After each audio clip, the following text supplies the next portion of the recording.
سلام البنات، وش حواكم؟ نتمنى تكونوا بخير. اسف على هذا الانقطاع، اسفه، اعتذر. كنت اصلا حابه نعتزل تماما وراح نبطل، لكن قلت الواحد عنده بزاف وصفات وقادر يعني يمد الاكثر والمزيد، لما لا؟ هاني رجعت. اليوم بغيت في هذا الفيديو نعطيكم وصفه ثقاف بالمسمار. ماشي حنثقفوا الراجل، لكن حنايا هذه الوصفة خاصة بهذاك الراجل اللي يظل في الزنق، يعني ما يدخلش كاع للدار، يظل في القهاوي، يظل مع صحابه، يبات ساهر، ما يدخلش 12 الوحدة تاع الليل. هذه الوصفات اللي قليه بزاف. ديري هذه الوصفة، جربيها على نية انها تصلح لك، ماشي تجربيها هكاك بنية تجربة فقط، لان النية هي اللي راح تنجح الوصفات كي ديريهم. ما تنساش لي الاشتراك والبارطاج في القناه، دعمي عائلتنا اللي تكبر. وهيا نبداو في الوصفه. واش نحتاجو فيها؟ نحتاجو فيها الصباط تاع السيد هذا، الفرده اليمنى، الصباط اللي يلبس فيه عادي، المهم يكون صباط ديالو ويكون لابسو من قبل. يعني اذا من الاحسن يكون صباط اللي راه يلبس فيه. نحتاجو الى مسمار، ما يكونش فقط هذا المسمار، المسمار اللي نخدموا به الاحذيه، لا هذاك لا. اي مسمار عادي اخر يقدر انه ندقوه في الحيط، مفهوم؟ اذا تكوني طبعا على طهاره. الوصفه هذه تستخدم في اي وقت، وانا ديما نقول لكم الوصفات اخدمهم في الليل يوم السبت، وما ديروهاش يوم الثلاثاء، وما ديروهاش يوم الاربعاء. بقيه الوصفات بقيه الايام عفوا ديروا فيهم الوصفه، خاصه يوم الاحد ليلا، الحد اثنين، هذول يامات مليحه. الخميس، الجمعه تقدروا ديروا فيهم الوصفات كما ديما نقول لكم. اذا واش ديري؟ تقلبي الصباط من الجهه هذه تاع رجلي هذه، وتبداي تعبري المسمار. مثلا نبداو نعبروا به هكا من الوسط بهذه الطريقه، وعندك لا تفلتي اي حاجه هكا بهذه الطريقه، ما تفلتيش المسمار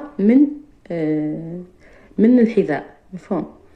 وانتي تعبري فيه بهذه الطريقه، وانتي تقولي فلان بن فلانه ثقفتك بالمسمار من الخدمه للدار، فلان بن فلانه ثقفتك بالمسمار من الخدمه للدار. طبعا فلان هو اسم هذا الشخص، الزوج ديالك.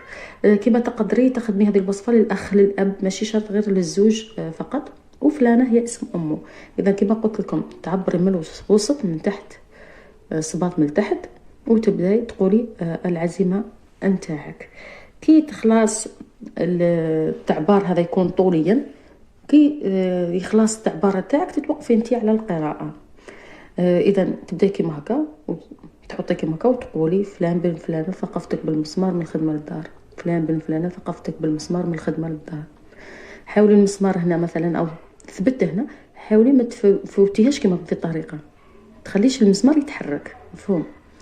اذا هنا تقولي فلان بن فلانه ثقفتك بالمسمار من الخدمه للدار، فلان بن فلانه ثقفتك بالمسمار من الخدمه للدار، فلان بن فلانه ثقفتك بالمسمار من الخدمه للدار، فلان بن فلانه ثقفتك بالمسمار من الخدمه للدار، فلان بن فلانه ثقفتك بالمسمار من الخدمه للدار، مفهوم؟ ان شاء الله راكم فهمتوني. كما قلت لكم عدد القراءه ما يهمش، على قد ما عبرتي على قد ما حتقولي. هي من الاحسن اذا قدرتي تقولها 7 مرات عادي، قولها 7 مرات. طاحت لك اكثر من 7 مرات ثاني ماشي مشكل. المسمار فقط ما يكونش مسمار صغير اللي نخدموا به الاحذيه، يكون مسمار كبير قد هذا ولا اكبر بقليل، راه مقبول. يعني نخدموا بالمسمار اللي نقدروا ندقوا به في الحيط، لانه بعد ما تعبري الحذاء تاع هذا الشخص، وكما وصيتكم الفرده اليمنى للحذاء اللي راه يلبس فيه حاليا، اذا ما قدرتيش تحصلي عليه اخدمي بالحذاء نتاعو القديم، مهم يكون عنده حذاء مشابه ولا لبسه من قبل، اخدمي به. المهم كي تكملي العبار ديالك وعبرنا وخلصنا، هذا المسمار تحكمي تدقيه في الحيط تاع دارك، اي حيط موجود في البيت ديالك، ماشي الغرفه تاعك شمبره، لا اي بلاصه، مثلا في الحوش، في الكولوار، في اي بلاصه حابه مثلا تدقي به، تحكمي به حاجه راح تعلقيها في الحيط، حابه تدقي تحكميها بمسمار ديريها. بغيتي دقي هكاك وحده برك في الحيط ثاني عادي. المهم اي حيط، ماشي شرط يكون الحيط تاع الشنبرة تاعكم، ولا عادي اي حيط كاين في الدار تاعك. تحمي هذاك المسمار، تدقيه طبعا بالمهراس ولا بحجرة، تدقيه في الحيط ولا في اي مكان في البيت ديالكم. العزيمة خليها لكم في صندوق الوصف. فلان بن فلانة ثقفتك بالمسمار من الخدمة للدار.